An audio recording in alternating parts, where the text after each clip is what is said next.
नारद द्वारा हिमालय ग्रह में जाकर विश्वकर्मा द्वारा बनाए गए विवाह मंडप का दर्शन कर मोहित होना और वापस आकर उस विचित्र रचना का वर्णन करना।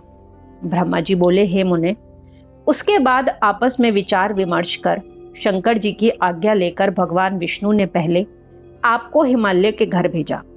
हे नारद, भगवान श्री हरि की प्रेम पूर्ण प्रेरणा से सर्वेश्वर शिव को प्रणाम कर आप बारात से आगे हिमालय के नगर को चले। हे मुने, वहां जाकर आपने विश्वकर्मा द्वारा रचित लज्जा की मुद्रा से युक्त अपनी कृत्रिम मूर्ति देखी और उसे देखते ही आप विस्मित हो गए।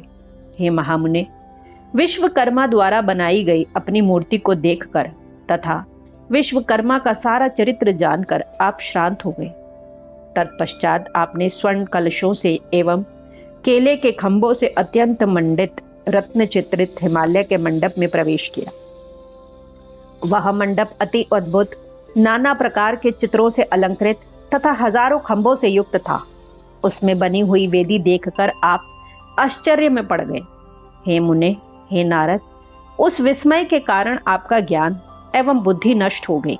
पुनः आपने हिमालय से पूछा, हे हिमालय, क्या इस समय विष्णु आदि सभी देवता, महर्षि, सिद्ध एवं गंधर्व यहाँ पहुंच गए हैं? हे पर्वतराज, क्या विवाह हेतु श्वेत बैल पर सवार होकर गणेश्वरों से युक्त सदाशिव पधार चुके हैं? यह बात आप सत्य सत्य कहिए। ब्रह्मा जी बोले, हे मुने, विस्मित चित्त हुए आपके इस प्रकार के वचन को सुनकर पर्वत हिमालय आपसे तथ्य युक्त वचन कहने लगे। हे नारद, हे महाप्राज्ञ, अभी पार्वती के विवाह के लिए अपने गणों तथा बारातियों को लेकर शिवजी नहीं आए हैं। हे नारद, आप उत्तम बुद्धि से विश्वकर्मा के द्वारा रचित चित्र जानिए। हे देवर्षे, आप आश्चर्य को त्याग दीजिए, स्वस्थ हो जाइए और शिव का स्मरण कीजिए। आप मुझ पर कृपा करके भोजन तथा विश्राम करके मैनाक आदि पर्वतों के साथ शंकर के समीप जाना। हे महामते, जिनके चरण कमल की अर्चना देवता तथा असुर भी किया करते हैं, उन शिव की प्रार्थना पर आप इन पर्वतों को साथ लेकर देवताओं तथा महर्षियों सहित उन्हें यहाँ शीघ्र ले आइए। ब्रह्मा जी बोले, हे नारद, तब आपने तथास्तु कहा और वहां का सारा कृत्य अच्छी तरह संपन्न कर भोजन करके महामनस्वी आप हिमालय के पुत्रों सहित बड़ी प्रसन्नता से शीघ्र शिव जी के समीप गए। वहां आपने देवताओं से घिरे हुए महादेव जी को देखा। आपने तथा उन पर्वतों ने भक्ति से उन कांतिमान शिव को प्रणाम किया। तत्पश्चात हे मुने, अनेक प्रकार के अलंकारों से युक्त मैनाक, सहय, मेरु आदि पर्वतों को देखकर संदेह से आकुल मन वाले मैंने विष्णु ने तथा इंद्र से युक्त देवताओं और रुद्रानुचरों ने विस्मित होकर आपसे पूछा, हे नारद, हे महाप्राज्ञ, आप तो आश्चर्य से चकित दिखाई पड़ते हैं। हिमालय ने आपका सत्कार किया या नहीं? हम लोगों को यह विस्तार पूर्वक बताइए। हे महाबली मैनाक, सहय तथा मेरु आदि पर्वत अनेक अलंकार धारण कर यहाँ किस उद्देश्य से आए हैं? हे नारद, आप यह भी बताइए कि पर्वतराज हिमालय का विचार शिवजी को कन्या देने का है या नहीं? हे तात, इस समय हिमालय के यहाँ क्या हो रहा है, यह सब विस्तार से कहिए। हे सुव्रत, हम देवताओं का मन अनेक प्रकार के संदेह से ग्रस्त हो रहा है, इसलिए हम लोग आपसे पूछ रहे हैं, आप हमारा संदेह दूर करें। ब्रह्मा जी बोले, हे मुने, उन विष्णु आदि देवताओं का वचन सुनकर विश्वकर्मा की माया से विस्मित हुए आपने उनसे कहा, हे मुने, आप मुझ विष्णु को और सभी देवताओं के ईश्वर शची के पति, पर्वतों के पूर्व शत्रु तथा पर्वतों के पक्ष को काटने वाले इंद्र को एकांत में बुलाकर कहने लगे। नारद जी बोले, विश्वकर्मा ने हिमालय के घर जैसी कारीगरी की है, उसे देखते ही सभी देवगण मोहित हो जाएंगे। वे हिमालय तो उस कारीगरी के कौशल से सारे देवताओं को प्रेम पूर्वक युक्ति से मोहित करना चाहते हैं। हे शचीपते, आपने पूर्व काल में विश्वकर्मा को भुलावे में डाल दिया था, क्या उसे आप भूल गए हैं? इसलिए वे आज आपको जीतने की इच्छा से हिमालय के घर में विराजमान हैं। उन्होंने मेरा ऐसा चरित्र बनाया है कि उसे देखकर मैं तो मोहित हो गया हूँ। इसी प्रकार उन्होंने विष्णु, ब्रह्मा तथा इंद्र आदि देवताओं के चित्र का भी निर्माण किया है। हे देवेश, अधिक कहने से क्या, उन विश्वकर्मा ने सभी देवगणों का चित्र इतनी कुशलता से बनाया है कि वह यथार्थ देवताओं के रूप से किंचन मात्र भी भिन्न नहीं जान पड़ता। उन्होंने परिहास करने के लिए सभी देवताओं की यह महामयी चित्र रचना की है, जिससे देवताओं को मोह उत्पन्न हो जाए। ब्रह्मा जी बोले, इस प्रकार नारद के वचन को सुनकर भय से व्याकुल शरीर वाले देवेंद्र ने विष्णु की ओर देखकर शीघ्रता से कहा, हे देवदेव, हे रमानाथ, वतष्टा पुत्र विश्वकर्मा शोक से व्याकुल हो मुझसे द्रोह करता है। कहीं ऐसा न हो कि वह इसी बहाने मेरा वध कर दे। ब्रह्मा जी बोले, उनका यह वचन सुनकर देवाधिदेव जनार्दन उन्हें समझाते हुए कहने लगे, हे शचीपते, आपके वैरी निवात कवचादि दानव गणों ने महाविद्या के बल से पूर्व समय में भी आपको मोहित किया था।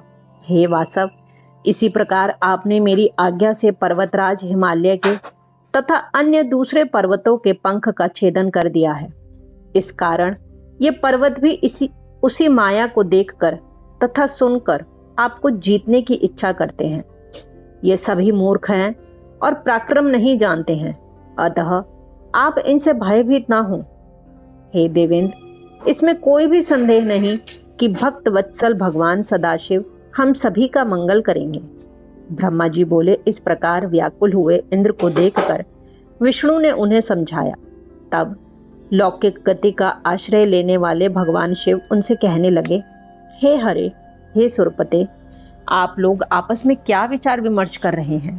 ब्रह्मा जी बोले, उन दोनों से इस प्रकार कहकर हे मुने, पुनः उन्होंने आपसे कहा, हे नारद, महाशैल ने क्या कहा है, आप यथार्थ रूप से सारा वृतांत कहिए, आप उसे गुप्त न रखें। आप शीघ्रता से बताइए कि शैलराज की कन्या देने की इच्छा है अथवा नहीं। हे तात, आपने वहां जाकर क्या देखा और क्या किया, यह सारा वृतांत प्रेम पूर्वक कहिए। ब्रह्मा जी बोले, हे मुने, जब शिवजी ने आपसे यह कहा तब दिव्य दृष्टि वाले आपने मंडप में जो कुछ देखा था वह सब एकांत में इस प्रकार कहा, हे देवदेव, हे महादेव, आप मेरा शुभ वचन सुने। इस विवाह में किसी प्रकार के विघ्न दिखाई नहीं पड़ते और न तो किसी प्रकार का भय ही है। शैलराज निश्चित रूप से आपको ही अपनी कन्या देना चाहते हैं और ये पर्वत इसी निमित्त आपको लेने की इच्छा से यहाँ आए हैं, इसमें संदेह नहीं है। हे सर्वज्ञ, परंतु एक बात यह है कि कौतूहलवश वहाँ सभी देवताओं को मोहित करने के लिए एक अद्भुत माया रची गई है। इसके अतिरिक्त वहाँ और किसी प्रकार के विघ्न की संभावना नहीं है। हे विभो, महामाया करने वाले विश्वकर्मा ने हिमालय की आज्ञा से उनके घर में महान आश्चर्य युक्त मंडप की रचना की है। उस मंडप में विश्वकर्मा ने सारे देव समाज के चित्र का वर्णन किया है। उसे देखकर मैं मोहित होकर आश्चर्य में पड़ गया हूँ। ब्रह्मा जी बोले, नारद का वचन सुनकर लोकाचार करने वाले प्रभु शिवजी विष्णु आदि देवताओं से हंसते हुए कहने लगे, हे विष्णु, यदि पर्वत हिमालय मुझे अपनी कन्या देंगे तो आप यथार्थ रूप से बताइए कि मुझे माया से क्या प्रयोजन है। हे ब्रह्मन, हे शक्र, हे मुनिगण तथा हे देवताओं, आप लोग यथार्थ रूप से कहिए कि हिमालय मुझे अपनी कन्या दे रहे हैं तो माया से मेरा क्या प्रयोजन है। न्याय शास्त्र के जानकार पंडितों ने कहा है कि जिस किसी उपाय से अपने साध्य को प्राप्त करना चाहिए, अतः आप सभी विष्णु आदि देवगण इस कार्य सिद्धि की इच्छा से शीघ्र ही चले। ब्रह्मा जी बोले, देवताओं से इस प्रकार कहने वाले जितेंद्रिय भगवान सदाशिव को कामदेव ने साधारण मनुष्य के समान अपने वश में कर लिया। उसके बाद शिवजी की आज्ञा से विष्णु आदि देवता एवं ऋषिगण भ्रांत तथा मोहित करने वाले हिमालय ग्रह की ओर गए। हे मुने, उन देवताओं ने आप नारद को तथा उन पर्वतों को आगे कर आश्चर्यचकित हो हिमालय के अपूर्व एवं परम अद्भुत मंदिर की ओर प्रस्थान किया।